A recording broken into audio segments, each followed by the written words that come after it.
उल्हासनगर ही निर्वासितांची नगरी. फाळणीनंतर पाकिस्तानातून भारतात आलेल्या निर्वासितांची देशातली सर्वात मोठी वसाहत. या वसाहतीत शहराच्या मध्यवर्ती भागात आहे मराठा सेक्शन, ज्या परिसराने जपली मराठमोळी संस्कृती आणि अर्थात मराठी बाणा. सगळे मूळ कोकणातले, त्यामुळे कलानाट्यही हात धरून सोबत आलेलं. त्यावेळच्या कलाक्षेत्रातलं एक प्रमुख नाव होतं रवींद्र मालवणकर, आणि तोच वारसा पुढे सुरू ठेवणारं उल्हासनगरातलं एक बहुचर्चित व्यक्तिमत्व म्हणजे दिलीप मालवणकर, त्यांचे सुपुत्र. मूळचा पिंडच लढवय्याचा, त्यामुळे कायद्याचं शिक्षण हातात असतानाही पत्रकारितेत, सामाजिक चळवळीत रमलेला माणूस. अगदी वेळ येताच सरकारी नोकरी सोडून पूर्ण वेळ पत्रकारिता, छपाई, प्रकाशनात आयुष्य व्यतीत केलेला एक ध्येयवेडा.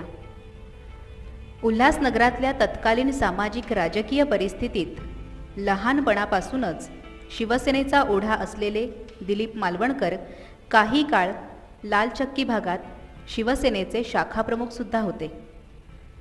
तत्कालीन जिल्हाप्रमुख आनंद दिघे यांच्याशी अनेक तात्विक मुद्द्यांवर थेट वाद घालण्याचे धाडस ठेवणाऱ्या मोजक्या शिवसैनिकांत दिलीप मालवणकर यांचंही नाव होतं. मालवणकरांच्या एकंदरीत स्वभावाला प्रत्येक वेळी शिवसेनेचा आक्रमक पवित्रा मानवणारा नव्हता. त्यांच्यात एक पत्रकार तर होताच, पण सोबत एका साहित्यिकाच्या संवेदनशीलतेचीही जोड होती. दिलीप मालवणकर स्वतः एक चांगले कवी आहेत, लेखक आहेत. सलग अनेक वर्ष त्यांनी नवशक्ती दैनिकातून व स्वतःच्या मालकीच्या अजब लोकशक्ती साप्ताहिकाच्या माध्यमातून पत्रकारिता केली. ती केवळ घटनांचा वृत्तांत देणारा बातमीदार म्हणून नव्हे, तर प्रसंगानुरूप विश्लेषणात्मक स्तंभलेखन करण्याची कलाही मालवणकर यांना अवगत आहे. ते राजकीय भाष्यकार आहेत आणि त्यासाठी लागणारा स्पष्ट वक्तेपणा त्यांच्याकडे आहे. एखाद्या नियतकालिकाच्या प्रकाशन समारंभात प्रमुख पाहुण्याने संपादकाला धमकावावे असा विरळा वाटणारा प्रकार मालवणकर यांच्या बाबतीत घडला आहे. अजब लोकशक्तीच्या पहिल्याच अंकात वाईन सम्राटाला नगराध्यक्ष करणाऱ्या काँग्रेसने गांधीजींची जपमाळ ओढणं बंद करावं असा ठळक मथळा छापणाऱ्या मालवणकरांना तत्कालीन खासदार शांताराम घोलप यांनी प्रकाशन सोहळ्यातच बघून घेऊ अशी उघड धमकी आपल्या भाषणात दिली होती. पण अशा धमक्यांना घाबरणारी मालवणकरांची लेखणी नव्हती. नगराध्यक्षपदाच्या निवडणुकीत शिवसेनेची मते फुटल्याची बातमी येताच शिवसेनेत कार्यरत असतानाही सूर्याजी पिसाळ कोण, धर्मवीर गप्प का, असा थेट सवाल आनंद दिघेंना करणारी पत्रकारिता दिलीप मालवणकर यांनी आयुष्यभर जोपासली. केवळ लेखणीच्या माध्यमातूनच मालवणकरांनी सामाजिक प्रश्नांना वाचा फोडली असं नाही, तर अनेक विषय तडीला नेण्यासाठी त्यांनी मैदानात उतरूनही संघर्ष केला आहे. मग ते नॅशनल शाळेच्या फीवाढी विरोधातील आंदोलन असो, की VTC मैदान वाचवण्यासाठी केलेलं बेमुदत उपोषण असो, शिवाजी मैदान वाचवून तिथे उभारलेलं भव्य व्यासपीठ आणि उल्हासनगर रेल्वे स्थानकानजीकच्या मच्छी मार्केटच्या कार्याची उल्हासनगरच्या इतिहासात नोंद घ्यावीच लागेल. या कार्यासाठी लोक मालवणकरांना कधीही विसरू शकत नाहीत. प्रत्येक वेळी नवनवीन संघर्ष झाले आणि प्रत्येक वेळी नवे शत्रू निर्माण होत गेले, पण मालवणकरांनी आपल्या तत्वांशी तडजोड केली नाही. 1992-93 व 1995-96 मध्ये अल्पकाळासाठी नगरसेवक पदावर असताना दिलीप मालवणकर यांनी आपल्या अभ्यासू वृत्ती व प्रशासकीय ज्ञानाच्या जोरावर नगरपालिका हादरवून सोडली. अनेक घोटाळ्यांना वाचा फोडली. उल्हासनगर स्टेशन परिसरात आज असलेला स्वातंत्र्यवीर सावरकरांचा पुतळा नगरपालिकेच्या गोदामातून बाहेर काढला मालवणकरांनीच. मालवणकरांच्या जीवन वाटचालीत अस्मिता सामाजिक संस्थेचा मोठा वाटा आहे. अस्मिताच्या माध्यमातून अनेक सामाजिक, शैक्षणिक, सांस्कृतिक आणि साहित्यिक उपक्रम मालवणकरांनी राबवले.